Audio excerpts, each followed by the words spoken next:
Trafin ilmailujohtaja Pekka Henttu sekä lennokkiharrastaja Markus Lilja, tervetuloa. Kiitoksia.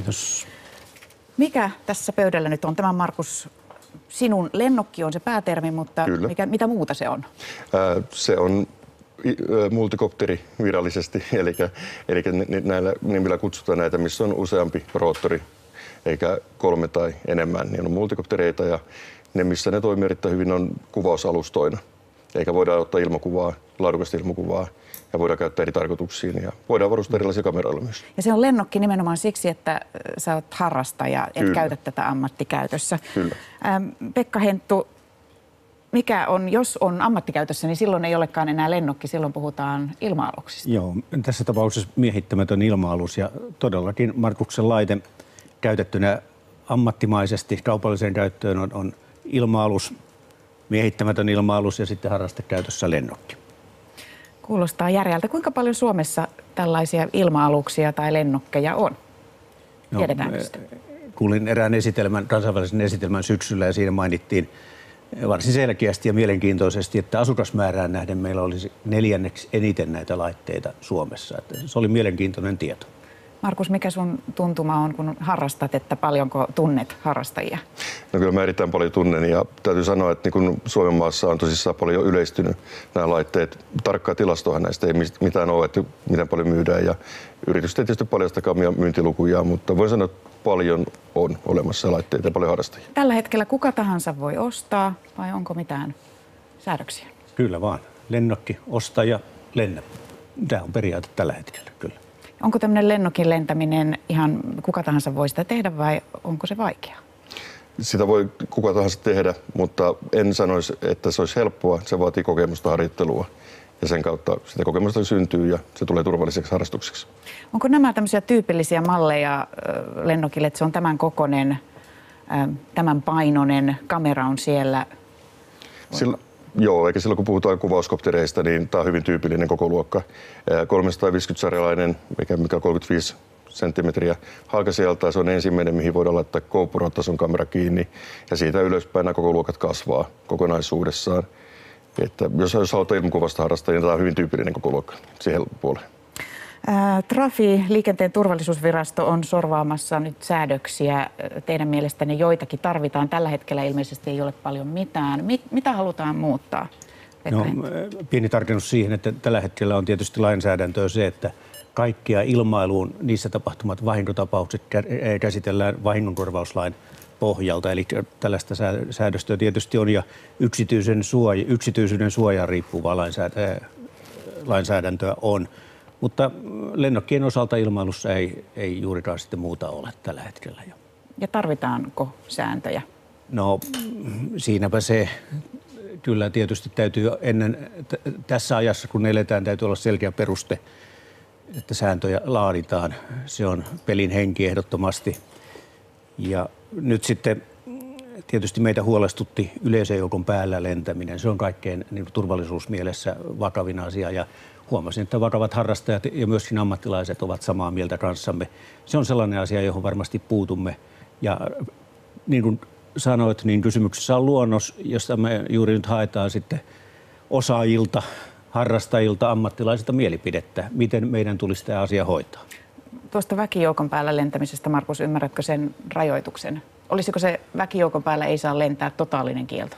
Kyllä mun mielestä harrastelijoita pitää olla todellisesti kielletty, että yleisön päälle ei saa mennä.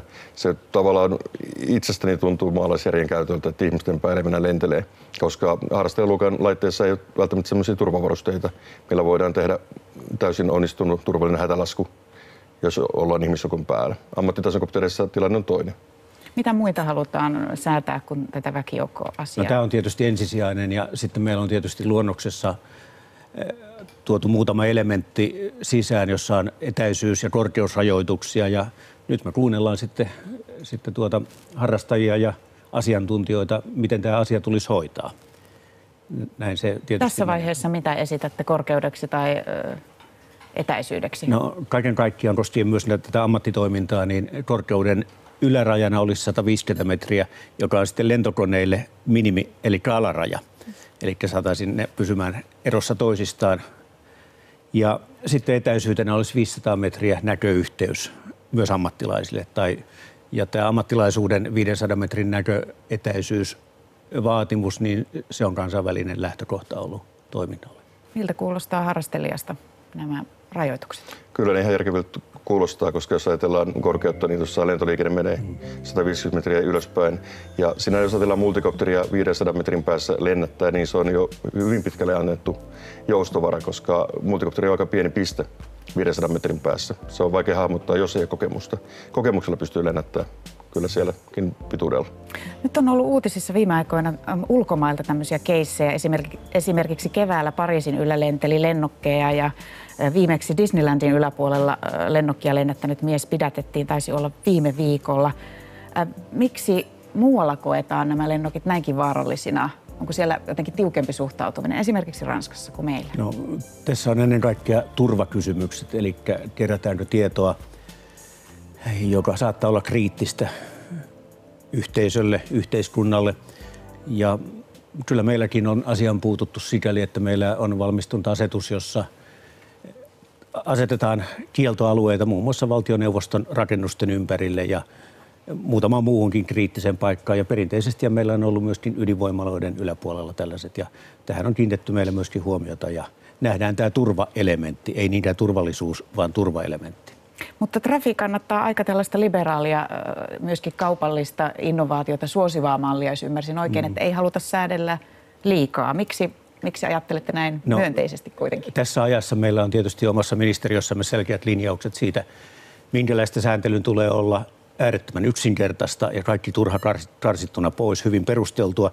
Mutta kaiken kaikkiaan on kysymys kaupallisella puolella siitä, että Suomi olisi edistyksellinen maa näiden uusien asioiden käyttöönotossa ja kehittämisessä. Ja siihen me panostetaan varsin paljon, että Suomi olisi johtava maa. Me ollaan nyt tällä hetkellä pikkasen ehkä jäljessä, mutta ajatuksia ja avaruutta löytyy kyllä, että miten päästään eteenpäin. Eli olisiko meillä pysyvästi sitten liberaalimpi linja kuin esimerkiksi Ranskassa tai Yhdysvalloissa lennokkien suhteen?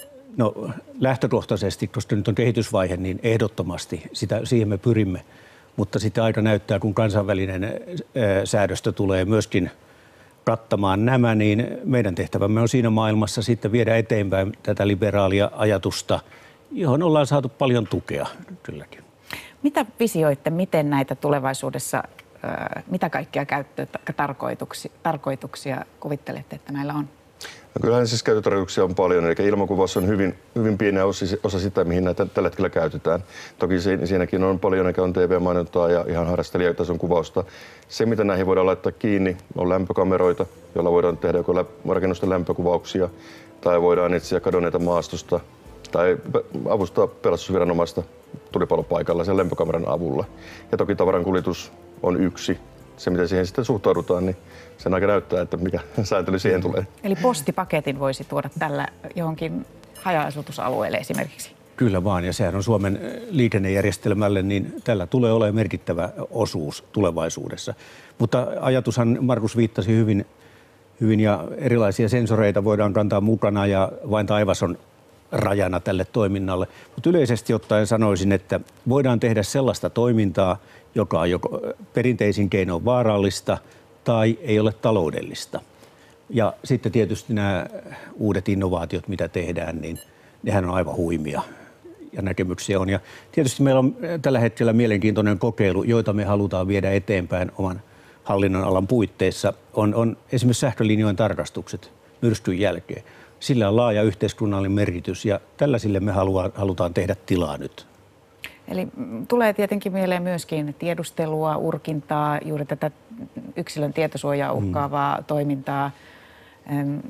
Kuinka paljon kiusaus kasvaa sitten tällaisiin näiden avulla?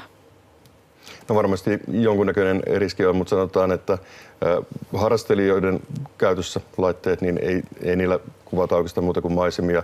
Ja nämä kamerat, mitkä harrastelijakäytössä, niin ne kuvaa niin laajalla kulmalla, että siitä ei sinällään hirveästi pysty katsoa yleiskuvaa. Eikä kukaan ihminen ei yksittäin erotu joukosta. Mutta toki kaikkia laitteita voidaan käyttää väärin pakettautusta lähtien. Että. No mitä harrastelijan näkökulma, mitä toiveita teillä olisi Trafin suuntaan esimerkiksi? Että joo, eikä tämä lausuntokierrokselle lähtenyt määräysluonnos, mikä nyt itsekin olen lukenut useamman kertaan ja annettiin erään harrastelijaryhmän kanssa, lähetettiin oma ehdotus siitä, niin yksi mikä pahasti osui silmään on tämä FPV-lentely, eli videolasien kautta lentely, eikä se on tämän määräysluonnoksen mukaan laitonta, jos laki astuu voimaan sen mukaan.